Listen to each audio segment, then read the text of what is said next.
आज भारतीय सामाजिक इतिहास क्रांति सूर्य नारी और शूद्र समाज महान उद्धारक महात्मा ज्योतिबा फुले जन्मदिन। तांको जन्मदिन को मन पकाई जिला ओबीसी मंच बलांगीर तरफ मु प्रदेशी विश्वाल संपादक जिला ओबीसी मंच बलांगीर महात्मा फुले को श्रद्धासुमन अर्पण करें।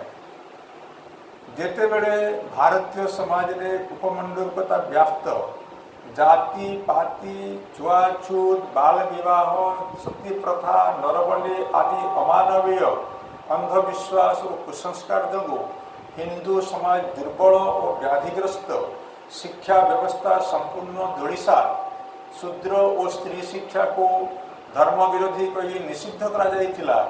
निम्न वर्णर लोके जो माने गीता को केवे स्पर्श भी करि नथिबे सेमाने किंतु कर्मण्येवाधिकारस्ते मा फलेषु कदाचन कर्म करि जाओ किंतु फल आशा रख नाही गीतार एही बाणी को मर्मे मर्मे ग्रहण करि सारिथिले।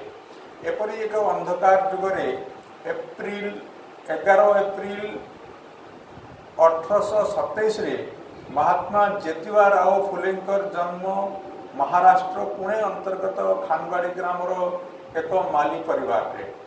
ज्योतिबा पूर्वपुरुष वंश नाम जदिओ गुन्हे ज्योतिबा राव पिता गोविंद राव गुजराण चलैवाई फूल चाष करुले, तेणु लोकों द्वारा फुले नाम परिचित। ज्योतिबा को 2 मास होता बेले माता निधन है, तेणु तांकर लालन पालन गोविंद राव संपर्किया विधवा भौणी सुगुणा बाई द्वारा होता। 7 वर्ष बयस गाँ स्कूल को पाठ पढ़ा को पठा जाइथिला, किंतु 4 वर्ष पढ़ा पर जातिगत भेदभाव जो स्कूल छाड़ा को पड़ता। इतने अवसर में 13 वर्ष वयस्क ज्योतिबा विवाह 9 वर्ष वयस्का सावित्रीबाई होता। ज्योतिबा अध्ययन में खूब मनोयोगी थिले, तेणु से घरे रही विभिन्न पुस्तक अध्ययन करुले।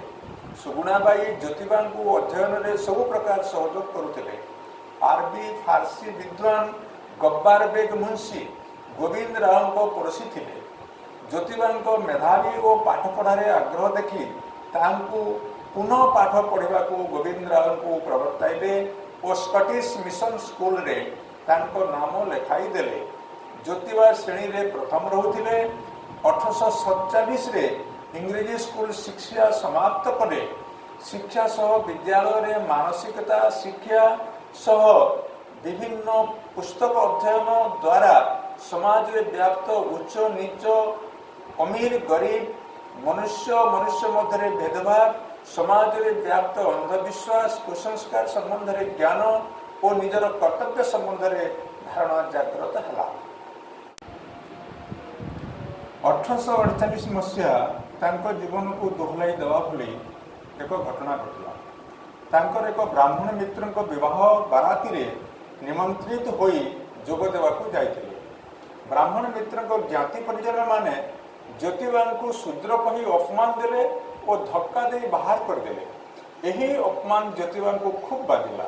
से कुआड़े न जाई सही ठिया होई रहिले। गछ आड़े थई एसबू देखुवा जड़े अछूत लोक मुरुकी मुरुकी हसी एपरी भूल कहीं कले बोली ओलटा ज्योतिबा को पचारिले। पिता को सबू कथा कही तांकर भूल केउटी रहिला बोली पचारिबारु पिता गोविंदराव बुझाई देले कि यह ही प्रचलित सामाजिक व्यवस्था और यह विरोध असंभव। किंतु ज्योतिबा निर्णय नेले कि यही जाति पाति तथा धर्म आधार में ब्राह्मणवाद को दिने से अवश्य नंगा करदेवे। यही घटना तांको दृष्टिकोण को बदलाई देला। अशिक्षा यार मूल कारण अटे। एणु शूद्र और नारी समाज को शिक्षित करने को अंटा भिड़िले। सन 1848 रे बालिका मान को शिक्षा देवाई पाठशाला खोलिले, किंतु बालिका मान को पढ़ाइबा को जो माने आसिले सामाजिक चाप को डरी बाहरी गले। एणु ज्योतिबा निज पत्नी सावित्री को मिशनरी नॉर्मल स्कूल रे शिक्षा तालीम कराइले। सावित्रीबाई हेउचंती आधुनिक भारतर प्रथम महिला शिक्षयित्री। सावित्रीबाई फुले और जड़े मुसलमान महिला फातिमा बीबी दुहे नाना बाधा विघ्न सही पाठपढ़ा काम कले। परिणाम स्वरूप धर्मध्वजाधारी माने यहाकू धर्म विरुद्ध कही विरोध कले और पिता गोविंद राव को उसुकाई घर बाहर कराइदेले। फुले दंपति को यह द्वारा अनेक असुविधा भोगवा तो है, किंतु दबी न जाई 1851 रे ज्योतिबा फुले कन्या माननक पई एक बालिका विद्यालय खोलीदेले। परे महार और मांग लोकों पई दुईटी पाठशाला खोलिले। 16 नवेम्बर 1852 रे बॉम्बे सरकार द्वारा अस्पृश्य और स्त्री मान शिक्षा पाई ज्योतिबा को सम्मानित करा जायतिला। 1854 रे पाठशाला चलाइबा पाई अर्थाभाव देखादेला। तेणु से स्कॉटिश मिशन स्कूल रे पार्ट टाइम काम करे अर्थाभाव दूर कले। 1856 रे श्रमिक कृषक श्रेणी लोकों को पाठ पढ़ावा पाई एक नैश्य पाठशाला खोलिले। सही वर्ष ज्योतिबा को हत्या करने पाई हत्याकारी पठा जायतिला। कारण थिला ज्योतिबा को हत्या कले सेमानकु पैसा मिलिबो।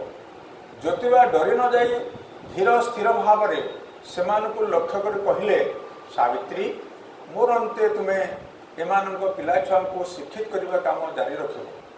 आस भाई माने मते हत्या कले यदि तुमर लाभ होउची तो डेरी कहीं। हत्याकारी मानक मन परिवर्तन हला। सेमाने निज भूल बुझी पारी क्षमा मागिले और सबुदिन अनुजाई हो गले। 1860 रे विधवा मानक पुनर्विवाह हवा उचित यही मर्म एक आंदोलन सूत्रपात करथिले। सही समय कन्या शिशु मानक हत्या कर दि जाउथला। यहाकू बंद करने को 1863 रे बाल हत्या प्रतिरोधक गृहर स्थापना करथिले। 1864 रे निज घर को अनाथाश्रम स्थापन करने को छाड़ी देथिले। 1868 रे पिता गोविंद राव निधन पर निज घर थिबा पानी कुआ को अस्पृश्य लोकों को पानी नेवा छाड़ी देथिले। 1873 रे सत्यशोधक समाज स्थापना कले। सत्यशोधक समाज अर्थ एपरी एक समाज प्रत्येक व्यक्ति शिक्षा सामाजिक अधिकार और राजनीति रे प्रवेश पाई जागृत हेबे। 1869 रु 82 पर्यंत ज्योतिबा पुना नगर पालिकार सदस्य रही। 1877 रे ज्योतिबा प्रेरणा रे कृष्ण राव भाले राव दीनबंधु नामक साप्ताहिक पत्रिकार प्रकाशन करते। 1882 रे हंटर कमिशन आगे ज्ञापन पत्र प्रदान करी दावी करथिले कि प्राथमिक शिक्षा को बाध्यतामूलक करा जाऊ। 2 मार्च 1888 रे ड्यूक ऑफ कन्नट को पुनः आगमन अवसर रे कृषक मानक दुर्दशा वर्णन करी तार उपयुक्त निराकरण पाई संबोधन करथिले। 11 मई 1881 दिन बॉम्बे नागरिक समाज द्वारा एक विराट सभार आयोजन करी ज्योतिबा फुले विचार दलित और नारी शिक्षा विधवा विवाह प्रसूति गृह आदि महत् कार्य जो तांको महात्मा उपाधि प्रदान करा जायतिला। 1888 रे पक्षाघात रे पीड़ित होई डाहाण हाथ अकामी हबारो बाम हाथ रे तांकर महत्वपूर्ण ग्रंथ सार्वजनीन सत्यधर्मर लेखन कार्य कले और 1890 रे समापन करी देले, जहा तांकर मरणोपरांत 1891 रे प्रकाशित होइतिला। एही महान विभूतिंकर 28 नवेम्बर 1890 रे निधन होइतिला। तांको द्वारा लिखित शिवाजी का पावड़ा, ब्राह्मणाचे कसब, सतसार, तृतीय रत्न, गुलामगिरी, सार्वजनिक, सत्यधर्म आदि तांकर अमूल्य ग्रंथ। यही महानायक को आज तांको जन्मदिन रे सहस्र कोटि दंडवत नमस्कार।